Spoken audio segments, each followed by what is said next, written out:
Can you hear me out there, people? Can you hear me? Can you hear me calling? I know it's late. I know I scheduled this live for Saturday, but I can't wait because I got something for you. I got a bedtime story for you. Who is ready for a bedtime story? Get your warm milk, get your cookies, potato chips, whatever. Whatever you like. It is story time again.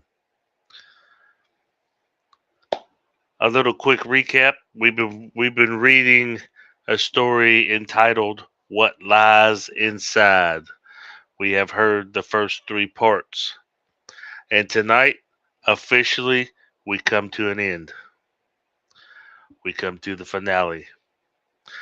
I had just finished writing the finale. It's all said and done.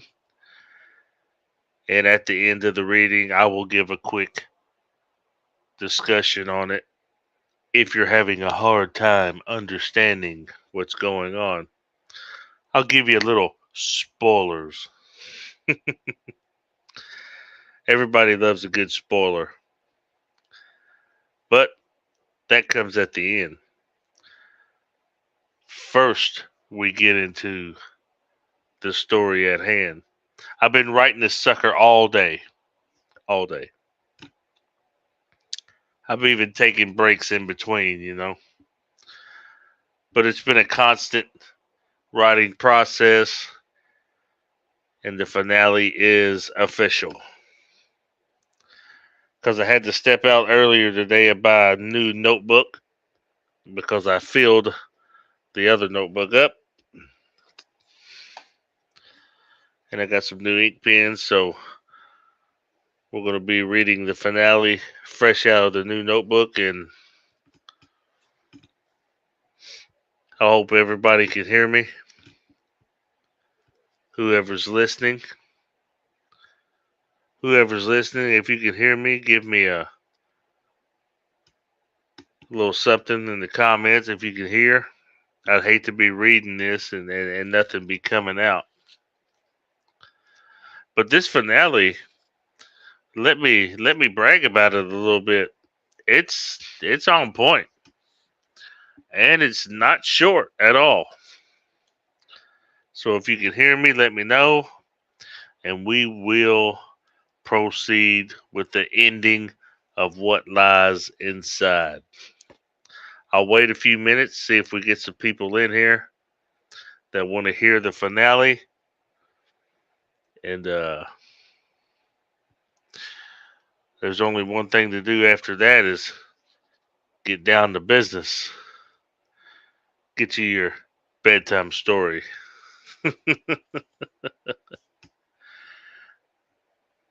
I hope everybody's enjoying the stories, these original stories out of the weirdness of my brain.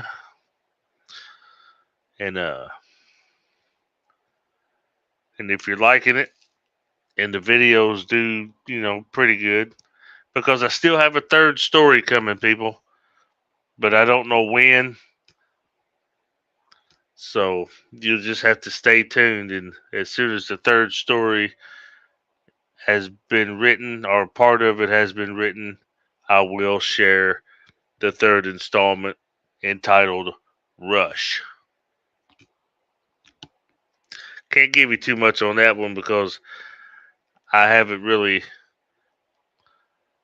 narrowed it down on which way to go. But I'll tickle your fancy and quench your thirst with the finale of What Lies Inside.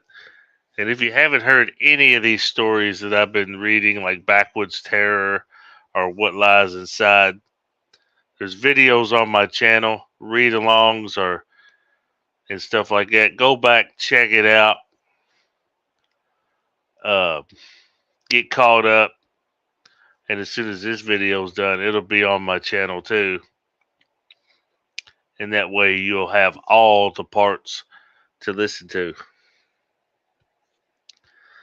So, like I said, we're going to take a few minutes, see if we get any listeners in here that want to hear the finale, this fabulous finale that narrows everything down. And it is what it is. So, let's take a minute or two, let everybody get situated, and we will proceed.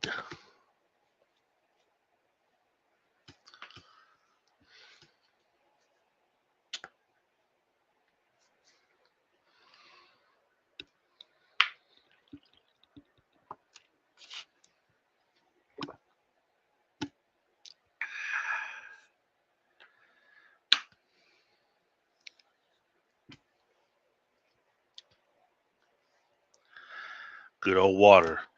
If you're out there suffering from the heat, make sure you got plenty of water. Stay hydrated. Try to stay cool as much as possible because it's hot and it'll probably get hotter.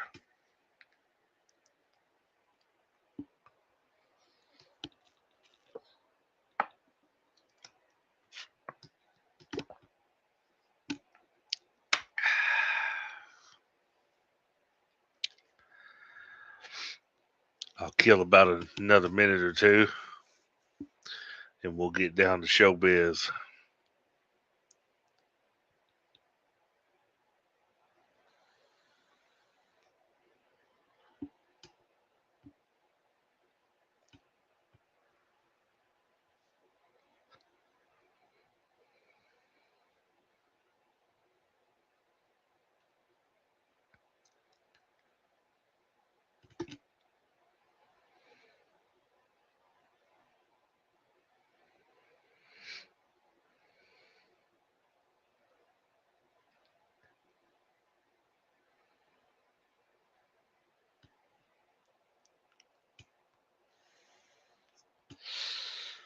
All right, guys, it's time. What lies inside the finale? It's official. Time to get down to business. This was written today.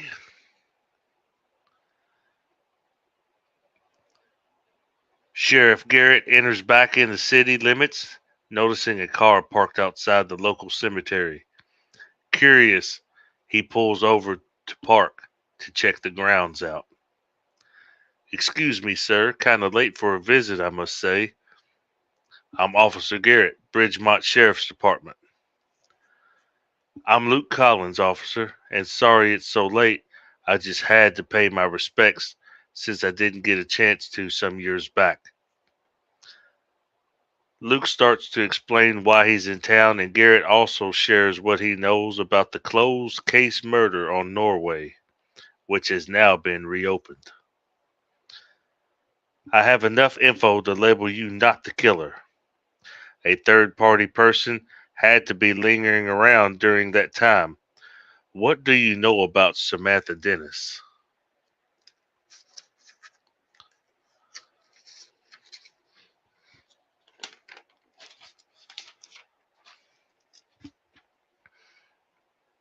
Thinking hard, something clicked in Luke's memory. I met her at a cafe one night. She had been drinking, and being a nice person, I paid for her dinner and gave her a ride home. But things started to become heavy. Me and my girlfriend was fighting all the time, it seemed, because my business was failing and the bank was going to foreclose on the house. Our friendship became intimate, but I had to break it off with her because of her obsessive ways. I kept Sarah in the dark about it. I was a fool to go to that extent. But Sarah found out somehow and never confronted me about it. Must have seen Samantha somewhere and had words. How did Sarah know who to confront? She had to find out something about the situation.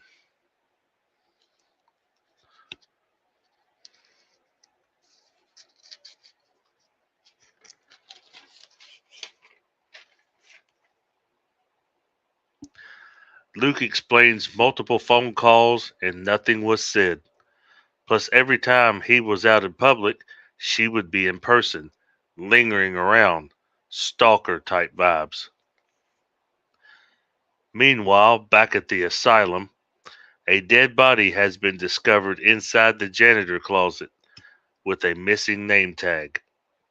Staff begins a code red lockdown, going through files, pulling the file Layla Morning, which was hired a few days earlier than the release of Luke Collins. I need to know who was the young lady that was brought in after Mr. Collins. A file was brought to Dr. Matthews.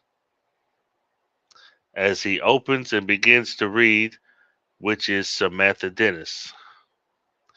Get me Garrett on the phone.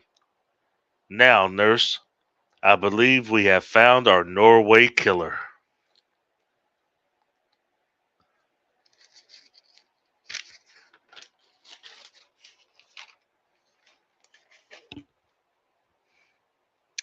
Dispatch radios into Garrett. Sheriff, Dr. Matthews called, said it's important you call him ASAP. Sitting in the empty driveway, Layla exits her car, walking and mumbling towards the Airbnb. Knocking at the door, Stanley opens and nobody was outside the door. Slowly closing the door, it's pushed open with force. A rag is placed over Stanley's mouth, slowly fading to the smell of chloroform. He begins being drugged outside. Luke and the sheriff return to his office to return Dr. Matthews' call. He explains the dead body and file labeled Samantha Dennis. She's supposed to be in our care at this moment, but her room is empty. We found a note reading, "All things must come to an end."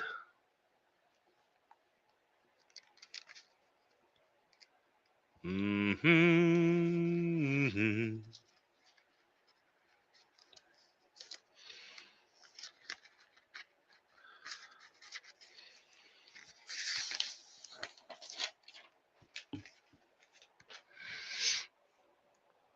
Excuse me.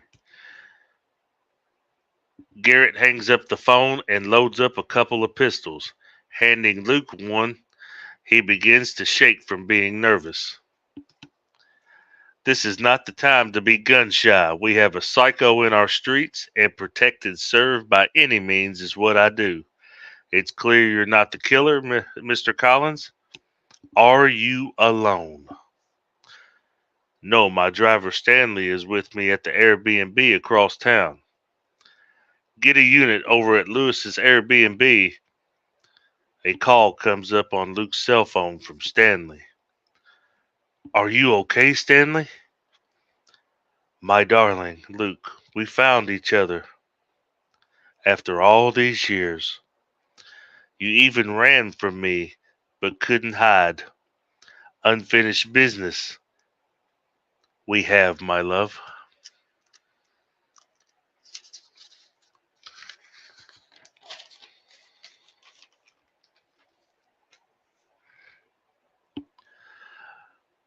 Luke hangs up the phone.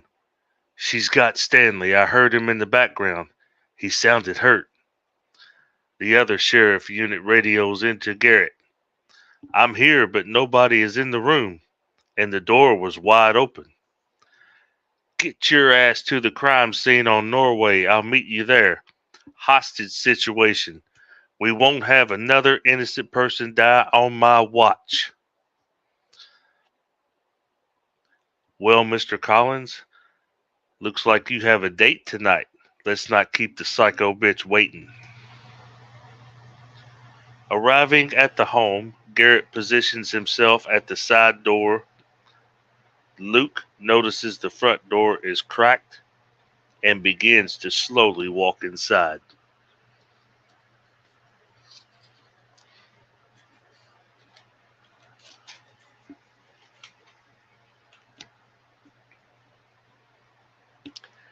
Garrett opens the side door. It triggers a pistol on the counter, shooting the young deputy in the shoulder. Garrett, moving him to safety, wraps his shoulder up with a kitchen towel, stating that it's only a flesh wound. He will be fine, but if possible, stay alert as he makes his way about the house. Hearing music coming from the den, Luke cocks the pistol as he slowly opens the den door.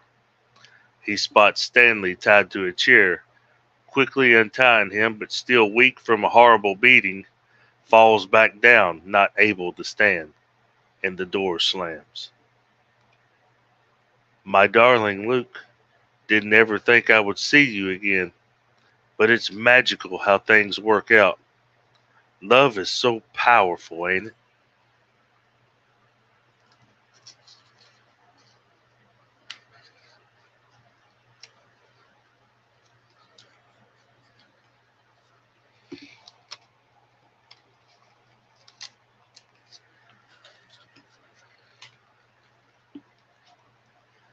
You truly are crazy.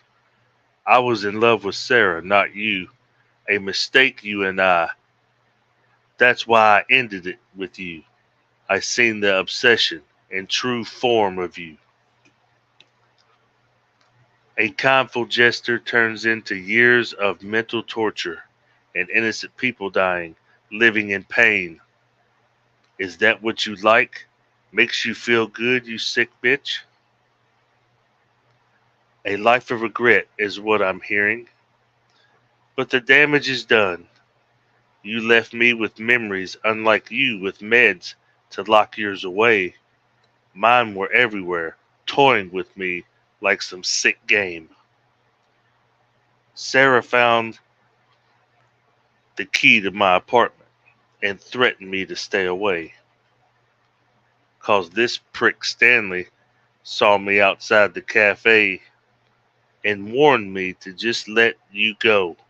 Mistakes happen.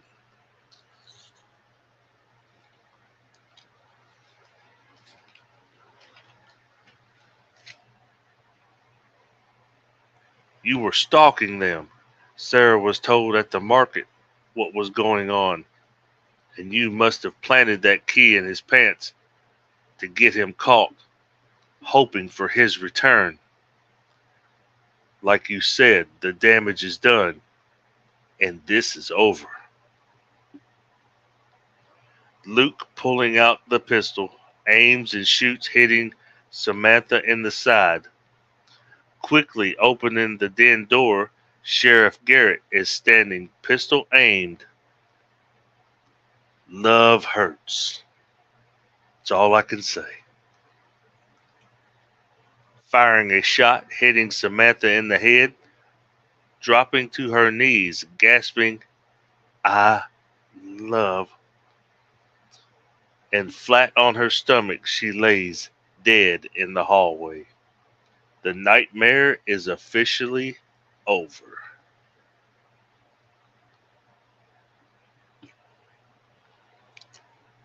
2 years later.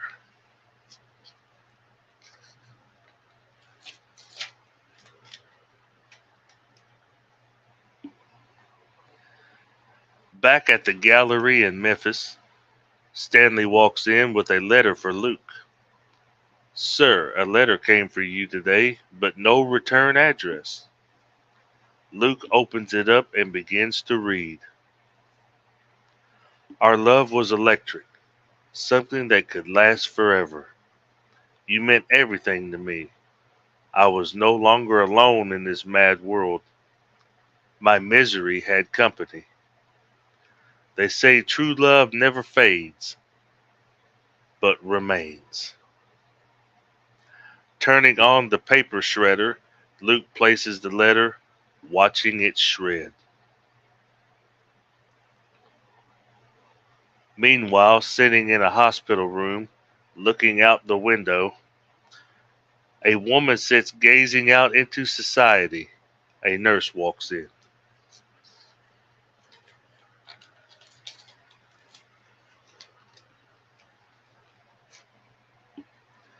It's time for your meds.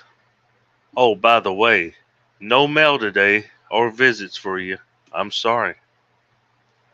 Not speaking, she continues gazing out the window. As the nurse leaves, she pulls out a business card. With tears flaring up in her eyes, she crumbles up the card. True love never dies. The end.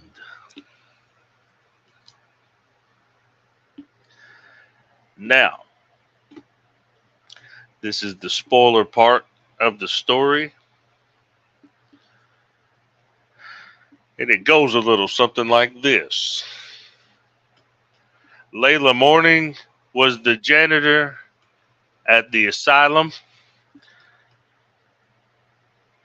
Innocent person just doing her job, working at a facility.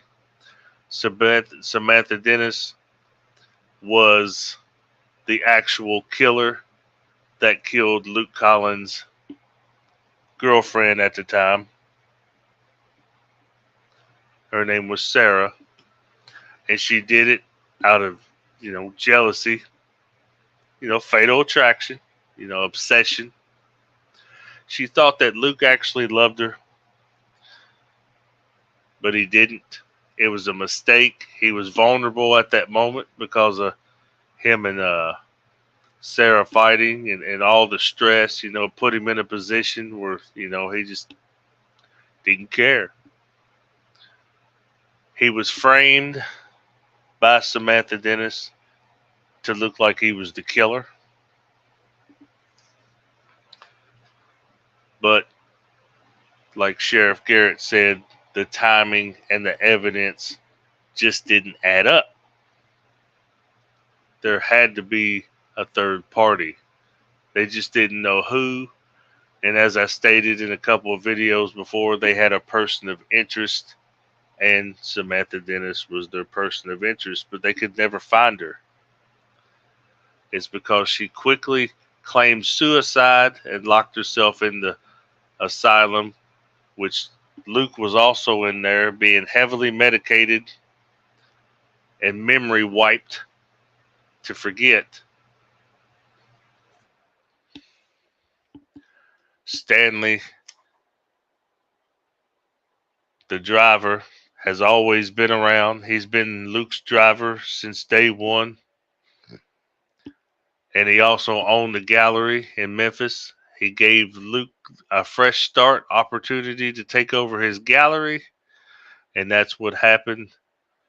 Luke was kind of a playboy, had an obsession with, beautiful women.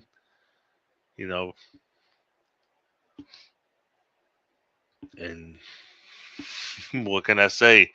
He just happened to run in to the crazy one, which had altered her appearance so that he wouldn't recognize who she actually was, but he later found out who she was.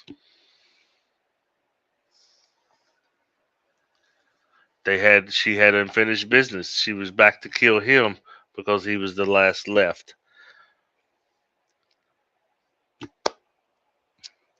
This is a story. I labeled it a psychological thriller. It is to an extent, but it's also, it's kind of a, it's got its, I can't really say love story to it, but you know, it's got its fatal attraction kind of vibe to it.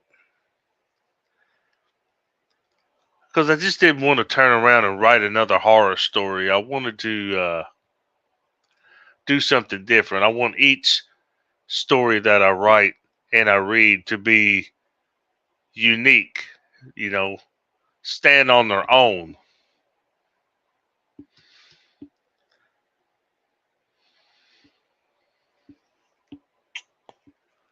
You know, instead of writing just the same stuff over and over. You got to keep everything fresh, you know.